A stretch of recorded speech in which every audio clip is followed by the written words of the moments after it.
ചന്ദ്രകാന്തം വളരെ അരോചകമായി തോന്നുന്ന പ്രേക്ഷകർക്ക് വളരെ അസ്വസ്ഥമാക്കുന്ന ഒരു കഥാമുഹൂർത്തങ്ങളിലേക്കാട്ടോ പോയിക്കൊണ്ടിരിക്കുന്നത്.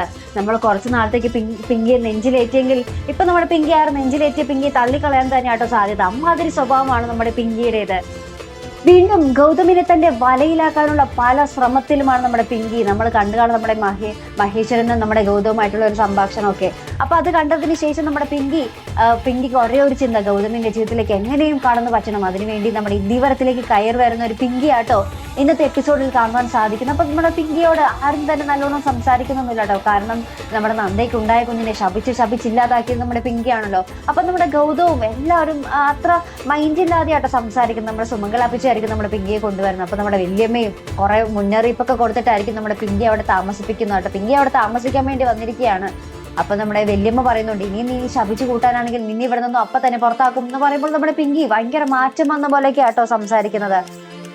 ശേഷം നമ്മുടെ ഗൗതം നമ്മുടെ നന്ദയോട് പറയുന്നുണ്ട്, പിങ്കി വരുമ്പോൾ നീ ഭയങ്കരമായിട്ട് പൊട്ടിത്തെറിക്കും എന്നായിരുന്നു ഞാൻ വിചാരിച്ചത്. അപ്പൊ നമ്മുടെ നന്ദ ഭയങ്കര കൂളായിട്ടിരിക്കും. അതെന്തിനാണെന്ന് ചോദിക്കുമ്പോൾ നമ്മുടെ ഗൗതം പറയുന്നുണ്ട്, നമ്മുടെ കുഞ്ഞിനെ ശപിച്ച് അവൾ ഇല്ലാതാക്കിയതല്ലേ എന്ന് പറയുന്നുണ്ട്. അപ്പൊ ഇതൊക്കെ നമ്മുടെ പിങ്കി അവിടെ നിന്ന് ഒളിഞ്ഞിട്ട് കേൾക്കുന്നുണ്ട് കേട്ടോ. അപ്പൊ നമ്മുടെ ഗൗതമായിട്ട് എങ്ങനെയും ആ ഒരു സൗഹൃദം പാലിക്കുക എന്നുള്ള ഒരു ലക്ഷ്യത്തിൽ നമ്മുടെ പിങ്കി നമ്മുടെ ഗൗതമിന് കൈയോടിക്കുകയും സംസാരിക്കുകയൊക്കെ ചെയ്യുന്നുണ്ട്. അപ്പൊ നമ്മുടെ നന്ദ ഇങ്ങനെ സംശയകരമായിട്ടൊക്കെ നോക്കുന്നുണ്ട്. എന്താ പെട്ടെന്ന് ഗൗതം സാറിനോട് വീണ്ടും നമ്മുടെ പിങ്കിക്ക് ഒരു അടുപ്പം എന്നുള്ള രീതിയിലൊക്കെ നോക്കുന്നുണ്ട് കേട്ടോ. അതിനുശേഷം നമ്മുടെ വല്യമ്മയോട് നമ്മുടെ ലക്ഷ്മി ഇങ്ങനെയൊക്കെ കാര്യങ്ങൾ സൂചിപ്പിക്കുന്നുണ്ട്.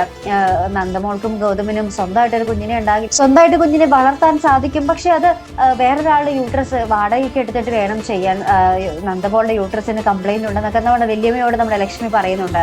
അപ്പൊ ഇതൊക്കെ നമ്മുടെ പിങ്കി ഇന്ന് കേട്ടിട്ട് പിങ്കി ഇങ്ങനെ സ്വപ്നം കാണുകയാണോ, ഇനി 2-3 കൊല്ലത്തെ കഥ പിന്നീടുള്ള ഒരു കഥ കാണിക്കുകയാണോ എന്നൊന്നും അറിയില്ല കേട്ടോ.